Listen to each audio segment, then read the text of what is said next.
Hi, David Odell with Odell Complete Concrete. This is part 3 of a 4-part series. Part 1 was demo. Part 2 was the retaining wall that you see there. And this is part 3, and this is installation of the pavers. Right now we've got the crushed concrete base in there. We've got about 4 inches of base in here. And they've got string lines set up from the top of the existing concrete to the drain that they put in. Now they're grading it all out. Once they get that graded right on the money with the slope to the drains, they'll hit it with the plate compactor. And then once that's completed, they're going to throw 1/2-inch steel pipes on top of the compacted base. And then they'll grade the sand. So their sand will be about 1/2 inch thick, where the actual pavers will set on. In part 4, we're going to actually show the aluminum wood patio cover being built from the beginning. The footings, the whole package. So what they did here, actually they measured down from the string line to those pipes. They're using the pipes as a guide to screed off of. And then they'll do the same technique with the sand. Now, rather than taking the string lines out, what's happening is they're pushing the string lines down and just running the plate compactor right over the top of the string.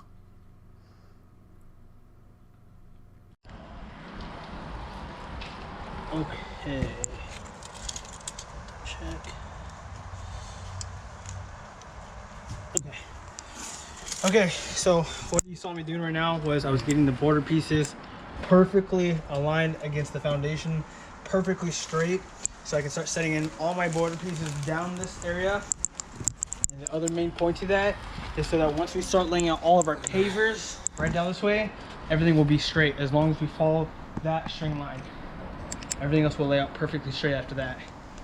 So you can see we have our sand graded right now. We use our black iron 1/2-inch pipe to get about 1/2 inch to 1 inch sand. Fastest and easiest way to get your grade for pavers. Now that that's done, what we're going to do is start laying out all the pavers. And right here, the house wasn't very straight. The foundation had a big bow in it. So they're setting it up so that they can make up for that. So with that string line being set away from the house, just a little bit off for that charcoal border, with the bow in the house, what makes up that difference is going to be your sand width in that joint. They're going to be using polymeric sand spread through all the cracks, and when it gets wet, it sets up in there. Alright, so the type of pavers they're using here are called Manor, and it's a running bond pattern. The borders are charcoal. On the outside edge of this border, of this particular run, on the charcoal paver that's going to be on the outside edge of that, that's going to be wet set into some concrete, and it'll also have some concrete on the outside edge angled down into the dirt. That'll hold all those pavers locked in against the house. That string line is going to run all the way through the patio. That way the pattern continues right on from the walkway to the patio. Then they just use that 6-foot level just to kind of check their slope and make sure it was flat. So you can see how they've got the steel pipe laid there, and they're just screeding off the top. Now you got a good flat straight base of sand to lay your pavers on top of. And all the work when installing pavers is done from on top of the pavers that you previously set. Using a rubber mallet, you can tighten up all the joints. And it looks like they've got a tile float there just to kind of smooth out the sand.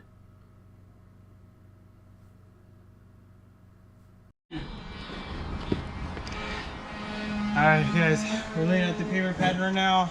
This is called a running pattern. It's a pretty simple pattern, just one paver running one way.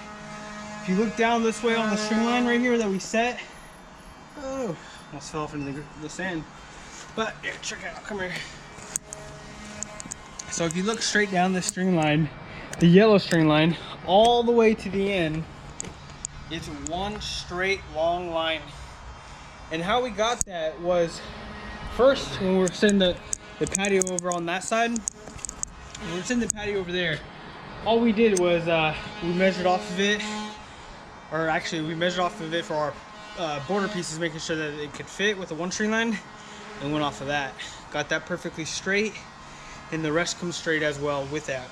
So this part was a little more tricky because right here you could see the house kicks out right here. So we couldn't just go off the foundation and go all the way down. We had to build this out slightly. Once we built it out slightly, I hopped over onto this area, this retaining wall, put that stake in, pulled the string line perfectly straight with the walkway, and that is how we got a perfectly straight line from the very end of the walkway to the end of the patio over here on this side. So that's kind of what we did, and that's what we're doing. Making sure that all of our lines are perfectly straight with our pavers. Other than that, we're just gonna keep laying pavers.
Alright guys, here we are, next day on this job. We've gotten pretty far on laying all these pavers out. As you can see, took us about 2 days so far to lay out this much. Slowed down for a couple of reasons. I'm going to show you right now what those reasons were. One was because, so we were focused on making sure all these pavers were really straight down this way for the pathway, correct?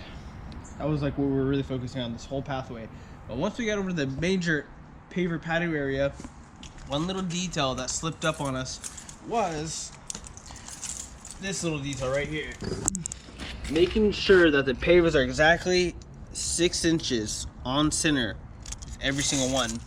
The reason why that is important is because that will give you a straight line this way as well. So you gotta have straight line going both ways.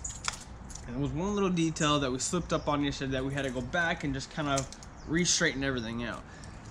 Another thing that takes a little bit of time was cuts.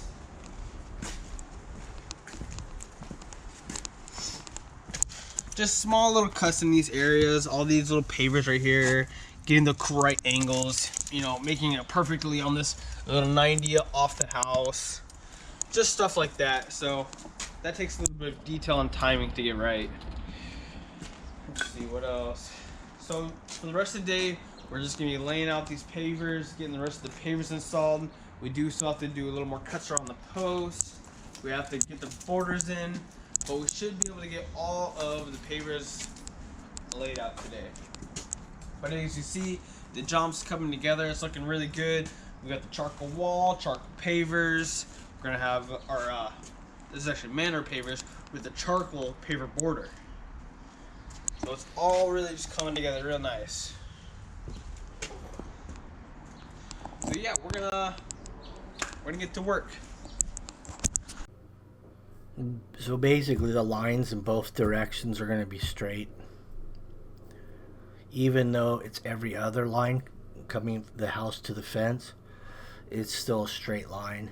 Because they're 12-inch wide pavers, so you have to center your paver every other one 6 inches off of the end of the paver. Otherwise, when you look down at the other direction, then they may not be straight.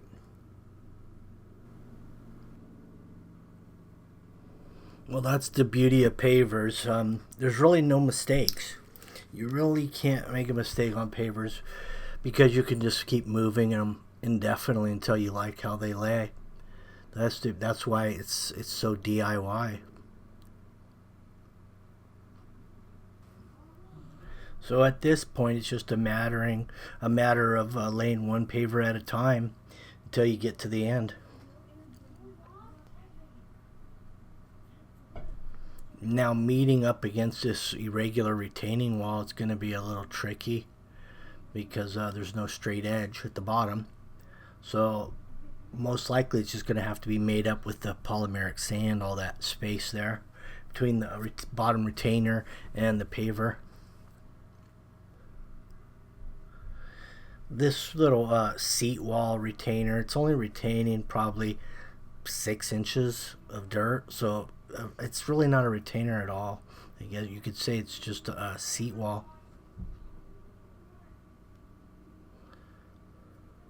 Yeah. Just gonna snap chalk on real quick on the back border of this wall now.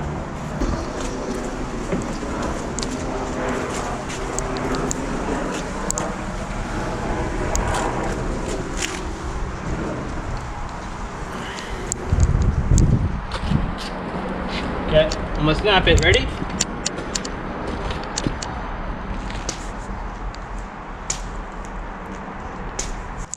Get a nicer.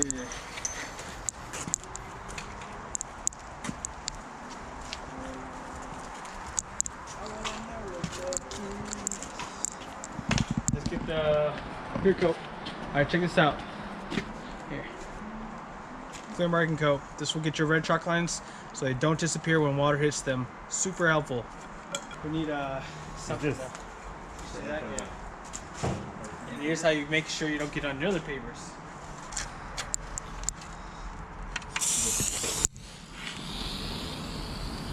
Oops, sorry.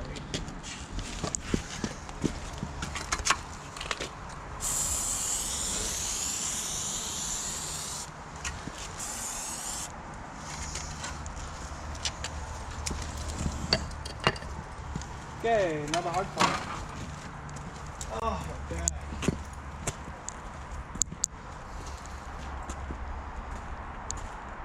Oh yeah, this is kind of nice to see.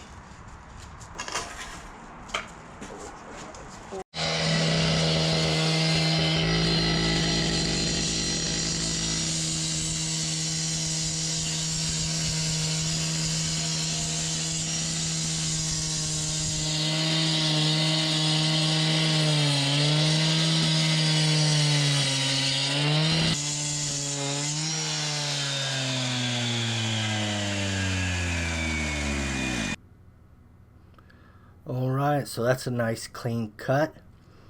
Now that charcoal paver border is going to go in there real simple with room to spare. There's your next cut going in for the other charcoal border that's going to be on that side of the patio.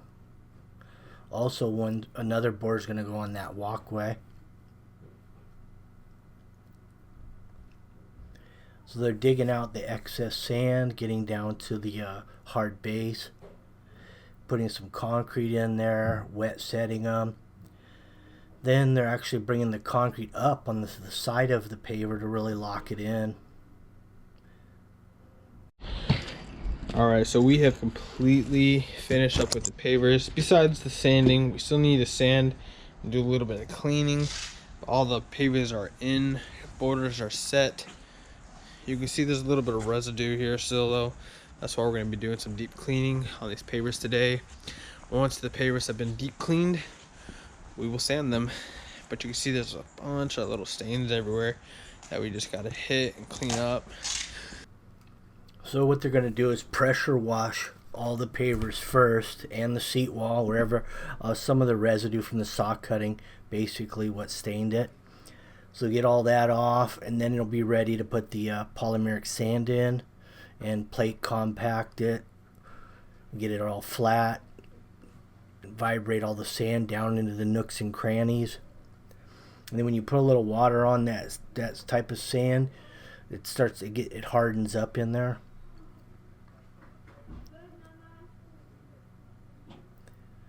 Now they're prepping for the lawn area. They're getting all the debris out so they can bring in a couple inches of nice topsoil.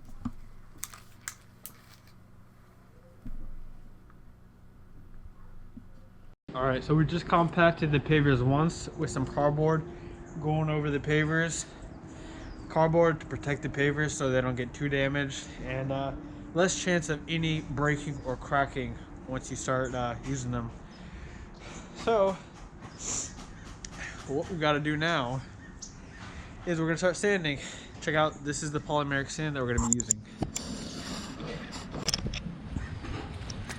It's called SureLink polymeric joint sand. It's going to lock all these pavers together. We also have the drain taped off so that no sand gets down the drain.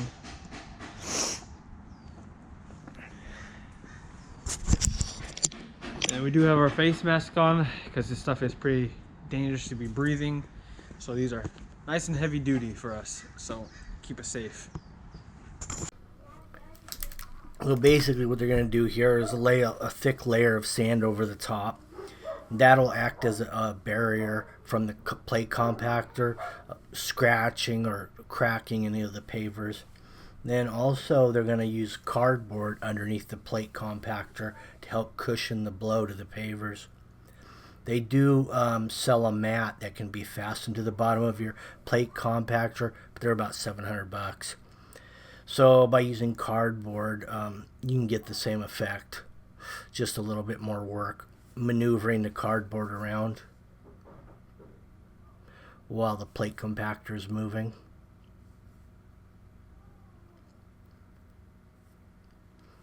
Now any excess sand that doesn't go down into the cracks will be just swept up, saved, and used on the next location. And you can see how it takes two people with this cardboard trick. Someone's got to pull that cardboard along with the plate because otherwise the plate will just run over the top of it.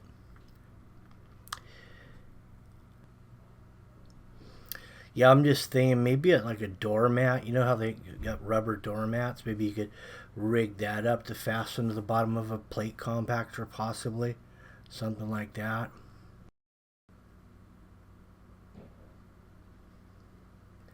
So here's your finished product.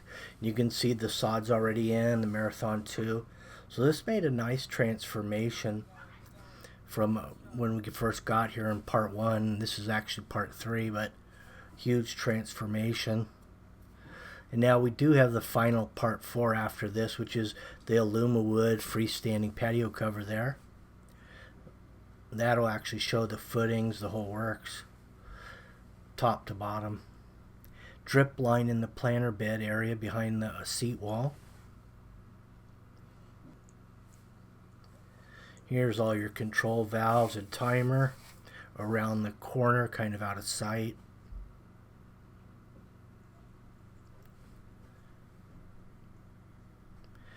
Now just a little bit of paint on these walls and it's going to look like brand new. Anyway, thank you for watching. Make sure you like, share, and subscribe. Hit the notification button.